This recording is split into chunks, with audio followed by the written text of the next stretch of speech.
hottest sa showbiz and entertainment. Heto na sa Ang Pilipinas Ngayon. Hello! Magandang araw sa ating mga chismoso at chismosa na nag-aabang ng ating balitang artista. Nandito na ulit si Mama JT para maghatid ng mga trending na balita sa mundo ng showbiz. O ito na, ang ratsyada ng mga chika. Ito napatawad na ni kapuso actress Carla Abellana na si Tom Rodriguez at gumaan na ang pinapasan nito sa kanyang balikat na may kaugnayan sa kontrobersyal nilang paghihiwalay.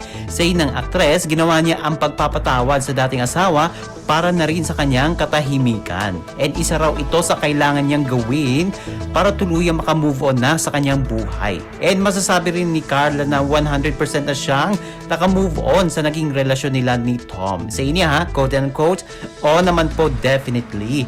Nahanap ko na po yung aking peace. Yung talagang nasara ko na po yung chapter na iyon ng aking buhay.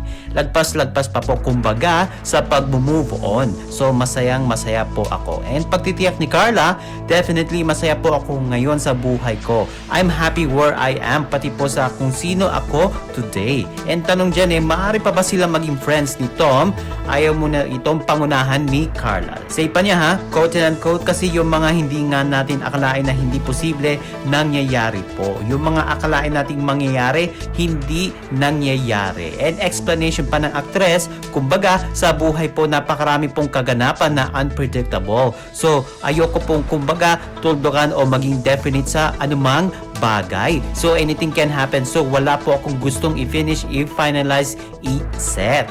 Kung sakaling mag-cruise man ang landas ng dati mag-asawa, ready kaya siya, lalo pat pareho pa rin silang nasa bakuran ng GMA Network. Tugon ni Carla, quote and unquote, hindi naman po may iwasan po yon. Dahil yun nga po, same industry po kami. Bilang artista, yun nga po, GMA pa po, nagkataon po. Inevitable po yon. Of course, matagal ko na pong naisip yan. Na-prepare ko yung sarili ko. Parang wala na akong nararamdaman kung sakali pong mangyari yon o kung mangyari man po iyon. Kapag dumating na yung araw na iyon, hindi na. Wala na po. At least, kumbaga, kilala ko po ang sarili ko. Parang ganun na po. Confident na po ako na hindi naman po ako parang magpapanik o matatakot o malulungkot. Parang ganun. And paglalahad pa ni Carla, ako naman po ay napaka-professional na tao. So, kung sakaling nasa studio po siya o kunwari ay may show po, kung nandun po siya, wala pong problema. Kumbaga, trabaho lang. And hindi naman daw siya aabot daw sa point na siya pa talaga ang lalapit kay Tom para bumati sakaling magkasalubong sila.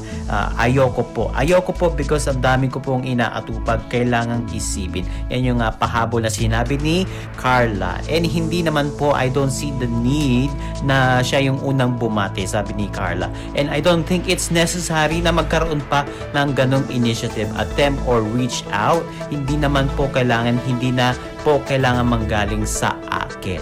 And matatandaan natin mga kachismis na ikinasal sina Carla and Tom noong October 2021 matapos ang kanilang 7-year relationship. Pero nagkahiwalay din sila ng 3 buwan matapos ang kanilang wedding. And samantala, nagsampan ng reklamo sa korte ang kapisanan ng mga social media broadcaster ng Pilipinas Incorporated o KSM-BPI laban sa content creator at celebrity na si Tony Fowler. And ito noong September 27, isinampan ng KSM-BPI sa pangunguna ni na Attorney Leo Olarte, President ng KSM-BPI, Attorney Mark Tolentino at Attorney John Castriciones, KSM-BPI Director, ang mga kasong paglabag sa Article 201 ng Revised Penal Code in a relation to Cybercrime Prevention Act of 2012 laban kay Tony. Bakit kaya? Ayon sa mga petitioner, sinampahan nila ng reklamo ang content creator dahil sa 3 music video nito na kumakanta at nagpe-perform umano ng mga kapastusan. May mga eksena pa raw sa nasabing music video kung saan ipinakita ang masiselang parte ng katawan ng lalaki.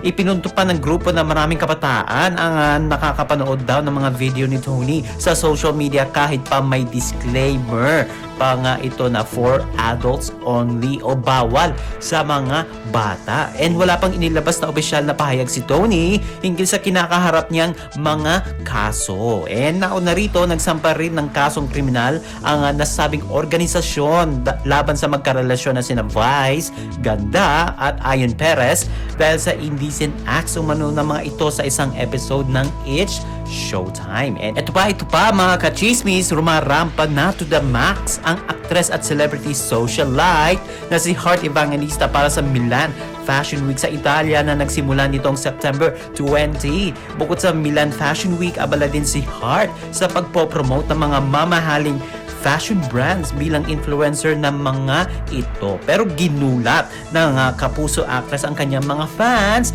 at followers nang mag-post ito ng kanyang pasabog sa kanyang Instagram account ang pagbisita nito sa The House of Fornasetti o Casa Fornasetti sa Milan. At hindi lang yan, personal na sinalubong si Hart ng kasalukuyang tagapamuno ng ultra high-end multi-million dollar art Italian company si Signore Barnaba Fornasetti, ang anak na si Piero na siyang nagtayo ng art house noong 1940. And saad ni Hart sa kanyang post sa Instagram, here's a magical place where imagination meets design in Milan, Casa Fornasetti. And dagdag pa niya opulence gave me the opportunity to visit the heart of the Fornasetti archive and immerse myself into an alluring world full of art and decor. And matatandang kinuha ang misis ni Senator Cheese Escudero bilang brand ambassador ng opulence design concept nung ito ay inilunsad sa Maynila. And sila lang naman ang official seller ng mga mararangyang brands katulad ng Versace Home at Fornasetti para sa gamit pambahay kasama na ang mga plato, tasa, kubyertos o silverware at iba pang gamit sa kusina. And walang binanggit si Hart kung ano ang proyekto niya with Fornasetti, pero sure na raw ang collaboration nito sa pamosong Italian brand. So it's a surprise mga kachismis. Kaya abangan natin sa mga susunod na araw ang announcement ni Hart mga kachismis kung ano ang naghihintay na sorpresa mula sa kanya at sa Casa Fornasetti. Ano nga kaya ang kanilang collab? Abangan. And OMG, wala na tayong oras para sa ating balitang artista. Maraming salamat mga kachismis sa pakikinig sa aking mga chika for today. Ako po si Mama JT para sa Radyo Pilipinas World Service. Ang latest, ang hottest sa showbiz and entertainment. Heto na sa Ang Pilipinas Ngayon.